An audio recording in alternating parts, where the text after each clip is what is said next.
India के राजस्थान में एक छोटा सा गांव था जिसको सामी कहते हैं। वो बहुत छोटा सा गांव था जहां लोग बहुत मोहब्बत से एक दूसरे के साथ रहते थे।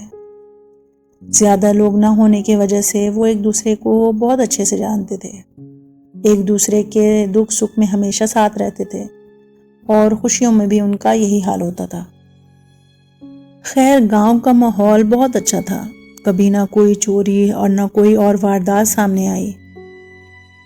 उसी तरह एक दिन मोहल्ले में एक शादी हुई थी। वो शादी एक पहलवान की थी। लोग हमेशा की तरह खुशियां मना रहे थे, नाच गाना कर रहे थे। पहलवान की बारात किसी दूसरे गांव जाने वाली थी, यानी दुल्हन किसी और गांव की थी। पहलवान की शादी बहुत अच्छे से हो गई। दुल्हन भी घर आ चुकी थी। पहलवान की बीवी बेहद खूबसूरत थी, गोरी, आंखें बड़ी बड़ी, उसकी चोटी घुटनों तक आती थी। पहलवान की बीवी के पास गांव की सारी लड़कियां घुसी रहती थीं क्योंकि नई दुल्हन थी। सब कोई अपना काम करके पहलवान की बीवी के पास आ जाती। उसमें से एक बच्ची थी जिसका नाम था मोहिनी। उस बच्ची के माँ बाप इस दुनिया में नहीं थे।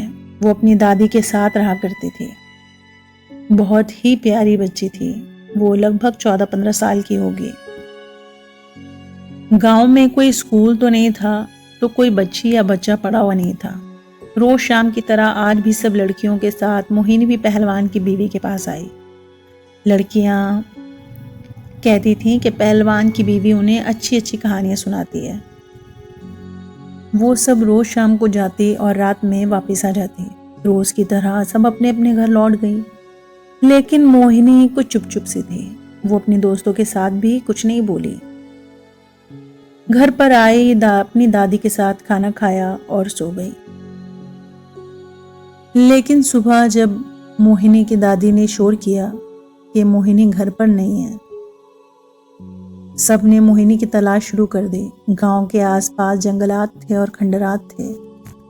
वहां कोई आता जाता तो नहीं था, लेकिन फिर भी गांव के लोगों ने मोहिनी को तलाश करना शुरू रखा। लेकिन उन्हें मोहिनी कहीं नहीं मिली। सबने सोचा शायद मोहिनी अपनी मर्जी से कहीं चली गई है। खैर, गांव में कुछ दिन के बाद माहौल वापस से नॉर्मल हो गया। सब अपने अपने कामों में वापस से मसरूफ हो गए। लेकिन एक एक करके मोहिनी के बाद लड़कियां गायब होती रहीं। या तो वो गांव छोड़कर जा रही थी या उनके साथ कुछ। खैर, एक रात हरिराम की बेटी शालिनी के साथ उसके घर पर कुछ हुआ। शालिनी के कमरे से कुछ गिरने की आवाज आई तो उसका भाई भोला फौरन उसके कमरे में आया। उसने शालिनी से पूछा, क्या हुआ है? शालिनी चुप थी, कुछ नहीं बोली। भोला ने देखा फर्श पर पानी का जग गिरा हुआ है। भोला ने शालिनी से बोला, शालिनी ये कैसे गिरा? शालिनी फिर भी खामोश थी। भोला ने खुद जग उठाना चाहा। जैसे ही वो जग उठाने लगा, देखता है शालिनी अपने कमरे से बाहर जा चुकी है। उसने आवाज लगाई, लेकिन शालिनी अब घर से बाहर जा चुकी थी। भोला ने कहा, शालिनी, शालिनी तुम कहाँ जा रही हो? भोला ने अपने माँ बाप को उठाया और सारी बातें बताई। उन लोगों ने शालिनी का पीछा किया। शोर सुनकर आहिस्ता आहिस्ता गांव वाले भी साथ हो चुके थे। शालिनी जंगलात की तरफ जा रही थी। लोग भी उसके पीछे जा रहे थे। अचानक से शालिनी गायब हो गई, लेकिन भोला और हरिराम ने उसे ढूंढना नहीं छोड़ा।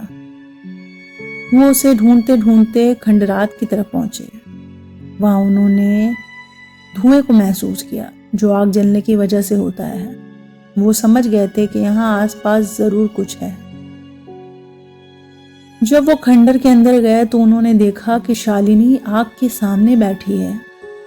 बाल खोले, आंखें बंद थी उसकी। उसके सामने कोई और भी था। आगे जाकर लोगों ने देखा तो वो कोई और नहीं, पहलवान की बीवी थी। बिखरे बाल, सादे लिबास में वो कुछ मंत्र पढ़ रही थी। उसके सामने शालिनी थी, जो बिना लिबास के थी। लोगों ने शालिनी को बचा लिया। वो होश में नहीं थी। पहलवान की बीवी को सारे गांव वालों ने बहुत मारा। और उसे गांव के एक पेड़ पर रस्सी से बांध दिया और उसे पूछा कि शालिनी के साथ क्या करना चाहती थी और क्या बाकी लड़कियों के साथ भी उसने कुछ किया है। बहुत मारने पर उसने जबान खोली। वो कहने लगी, मैंने ही मोहिनी और सारी लड़कियों के साथ और आज शालिनी के साथ। लोगों ने पूछा, बता क्या किया है तूने। उसने बताया कि मैं बचपन से तंत्र विद्या करती थी, हमेशा खूबसूरत और जवान रहना चाहती थी। मुझे एक तांत्रिक ने बताया कि अगर तुम हर महीने एक जवान लड़की का कलेजा खाओगी तो तुम सदा जवान रहोगी।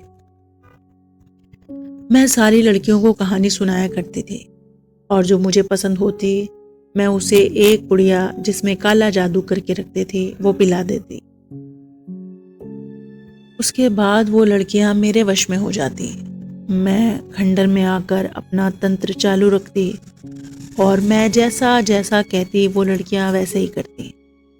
मैं उन्हें नींद से उठने का कहती तो उठ जाती। मैं उन्हें घर से बाहर निकलने को कहती तो बाहर निकल जाती। फिर जब वो खंडर में पहुंचती मैं उनके सारे कपड़े उतार कर उनका कलेजा निकाल लेती और वो मर जाती। उसके बाद उनकी लाश को खंडर में ही गाड़ देती थी। मैं शालिनी के साथ भी यही करने वाली थी, लेकिन जब गांव वालों ने खंडर पर खुदाई की तो 8 लड़कियों की लाश मिली, जिसमें मोहिनी भी शामिल थी। पहलवान इन सब चीजों से अनजान था तो उसे बेकसूर समझा गया। लोगों ने पहलवान की बीवी को जिंदा जला दिया और उसमें पहलवान भी शामिल था। नमस्ते, आदाब, सत श्री अकाल, अस्सलाम वालेकुम नाज़रीन। हिंद पाक की कहानियों में आपका बहुत स्वागत है। अगर आपको मेरी आज की स्टोरी पसंद आई है तो लाइक ज़रूर करें। अगर आप मुझे कुछ मशवरा देना चाहते हैं तो कमेंट में अपने ओपिनियन ज़रूर लिखें। और अगर आपने अभी तक सब्सक्राइब नहीं किया है तो सब्सक्राइब भी कर दें। शुक्रिया।